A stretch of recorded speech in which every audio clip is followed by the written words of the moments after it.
Сәлем баршаңызға достар, менің арнама қош келдіңіздер. Бүгін мамықтай өте жұмсақ болып шығатын пеште пісетін пирожки жасаймыз. Міндетті түрде видеоны соңына дейін қарап, менімен бірге болыңыздар. Алдымен ыдысымызға 1 стакан жылы сүтімізді және 1 стакан жылы суымызды құямыз. Бұл жерде айта кететін жағдай, сүтіміз бен суымыз жылы болуы маңызды. Енді осы сұйықтықтың үстіне қантымызды, тұзымызды салып, жақсылап араластыратын боламыз. Ендігі кезекте ашытқымызды салып, тағы да жақсылап араластырамыз. Оның үстіне сұйық майымызды және 2 жұмыртқаның ағын қосамыз. Жұмыртқаның сарысын бетіне жаққанға алып қаламыз. Барлық сұйық массамызды жақсылап араластырып, електен өткен ұнымызды жай-жайдан бөле отыра, алғашқыда қасықтың көмегімен араластырамыз. Кейін ұнның барлығын қосып, қолымызбен жұмсақ қамыр елейтін боламыз.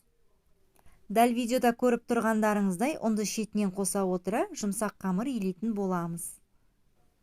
Ұнды бірден салып елесеңіздер, қамырларыңыз қатты болып қалуы мүмкін. Видеода көріп тұрғандарыңыздай, аз-аздан салатын болсаңыздар, пирожкилеріңіз өте жұмсақ әрі дәмді болып шығады. Қамырымызды илеп болғаннан соң, бетін жауып ашығанша жылы жерге қоямыз. Ал оған дейін салмасын дайындайтын боламыз. Картобымызды ашып, жақсылап жуып, кесіп турап аламыз. Сонда біздің картобымыз тез пісетін болады. Үстіне суымызды құйып пісіретін боламыз. Піскен картобымызды арнайы езгішпен немесе шанышқының көмегімен еземіз.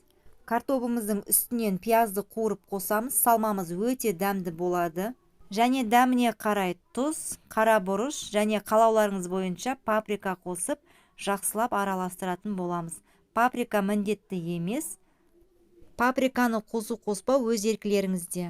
Құрметті қыз-келіншектер, менің арнама тіркелмеген болсаңыздар тіркеліп, лайк басып, комментарий жазып, мені қолдай отырыңыздар. Салмамыз дайын. Енді қараңыздар, 1 сағаттай тұрған қамырымыз қандай күшті болып көтерілді. Қамырымызды ыдысымыздан алып, майда бөлшектерге бөліп шығамыз. Қамырларыңыз қолыңызға жабысқан жағдайда, қолыңызды кішкене майлап алсаңыздар да болады.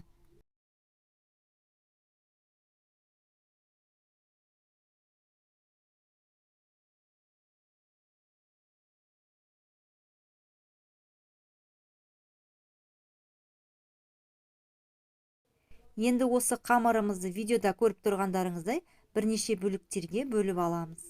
Видеода көріп тұрғандарыңыздай қамырларымыздың бәрін бірнеше бөліктерге бөліп болғаннан кейін осылай домалақтап аламыз. Барлығын домалақтап болғаннан кейін бетін жауып 10-15 минутқа демалдырып қоямыз. Көріп тұрғандарыңыздай қамырымыз 2-3 есеге тағы да көтерілді. Енді саусақтарымыздың көмегімен осылай жайып аламыз. Қамырымызды орташа қалыңдықты жайып, енді салмамызды салып, видеода көріп тұрғандарыңыздай осылай түйіп шығамыз. Мінекей сіздерге жақыннан көрсетемін. Осылай жабыстырып, қамырымызды түйіп аламыз. Қамырымызды жақсылап бекітеміз, сол кезде салмамыз шығып кетпейтін болады. Қамырды біріктіріп, жақсылап жабылуына мән беріңіздер.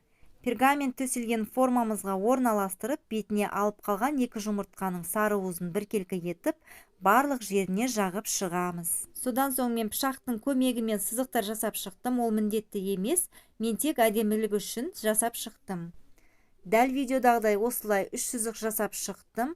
Енді дайын болған пирожкиімізді алдын ала қызып тұрған 200 градус пеште қызарғанша пісіріп аламыз. Міндетті түрде жасап көріңіздер, сіздерге ұнайтыны сөзсіз, өйткені өте жұмсақ әрі дәмді болып шығады.